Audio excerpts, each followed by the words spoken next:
नमस्कार, one India Hindi में आपका स्वागत है और मैं हूं दिनेश शर्मा। कोरोना के लगातार बढ़ रहे मामलों के बीच साल 2022 में यूपी समेत देश के 5 राज्यों में विधानसभा चुनाव होने को हैं। इलाहाबाद हाईकोर्ट देश के प्रधानमंत्री और चुनाव आयोग से कोरोना की भयावहता को देखते हुए इन चुनावों को टालने का आग्रह कर चुका है। वहीं इलेक्शन कमीशन कह चुका है कि चुनाव को लेकर कोरोना से निपटने की उसकी सभी तैयारियां पूरी हो चुकी हैं। हालांकि वो जल्द ही इसे लेकर हालात की समीक्षा करेगा। आयोग ने इन सबके बीच समय पर ही चुनाव कराने के संकेत दिए हैं। इधर कोरोना के नए वेरिएंट ओमिक्रॉन के मामलों में लगातार इजाफा हो रहा है, जिसने सभी को चिंता में डाल दिया है। अभी तक देश भर में ओमिक्रॉन के 360 मामले सामने आ चुके हैं। वहीं देश में अभी भी कोविड के 1.52 लाख मामले सक्रिय हैं। वहीं एक्सपर्ट का इसे लेकर कहना है कि फरवरी के शुरुआत में तीसरी लहर आ सकती है। ऐसे में यदि मार्च या अप्रैल में इलेक्शन होते हैं तो साफ है कि देश में कोरोना संकट और तेज होगा। चुनाव प्रचार के दौरान होने वाली रैलियों और इनमें उमड़ने वाली भीड़ के चलते देश में कोविड केसेस की सुनामी आ सकती है। गौरतलब है कि पश्चिम बंगाल के 8 चरणों में हुए चुनाव में कोरोना के केसों में काफी इजाफा हुआ था। लंबे समय तक कई चरणों में हुए विधानसभा चुनाव में आखिरी समय तक बंगाल में 900% केस बढ़ गए थे। एक रिपोर्ट के मुताबिक 2 अप्रैल 2021 तक बंगाल में कोविड के 1723 नए मामले सामने आए थे।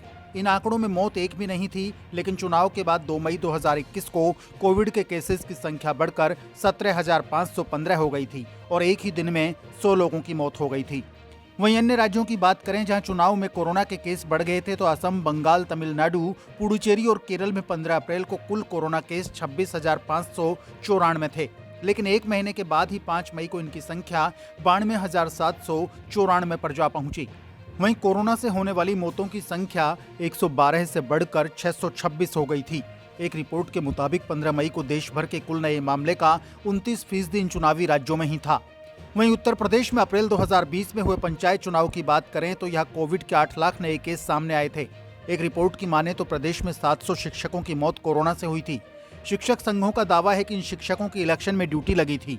इधर चुनाव नतीजों के बाद 99 प्रधान की मौत भी चर्चा में आई थी। ऐसे में साल 2022 में होने वाले चुनाव में कोरोना तेजी से फैलने की आशंका को लेकर सभी की चिंताएं बढ़ गई हैं। पिछले चुनावी सीजन में कोरोना के मामले जिस तरीके से बढ़े, वे इस बार भी बढ़ सकते हैं। इधर हम चुनावी राज्यों में वैक्सीनेशन को लेकर बात करें तो हम पाएंगे कि उत्तर प्रदेश में अभी तक 12.41 करोड़ लोगों को सिंगल डोज वैक्सीन लग चुकी है, जबकि 6.73 करोड़ लोगों को डबल डोज वैक्सीन लग चुकी है। स्वास्थ्य मंत्रालय के मुताबिक यूपी में करीब 8 करोड़ लोग ऐसे हैं जिन्होंने वैक्सीन की सिंगल डोज भी नहीं लगवाई है।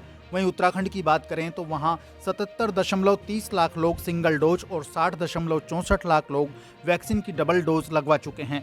इस हिसाब से यहां पर 23 लाख लोग ऐसे हैं जिन्हें वैक्सीन की एक भी डोज नहीं लगी।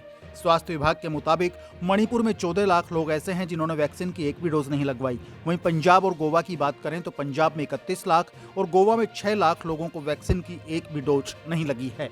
इस खबर में फिलहाल के लिए इतना ही। ताजा अपडेट्स के लिए आप बने रहिए वन इंडिया हिंदी के साथ।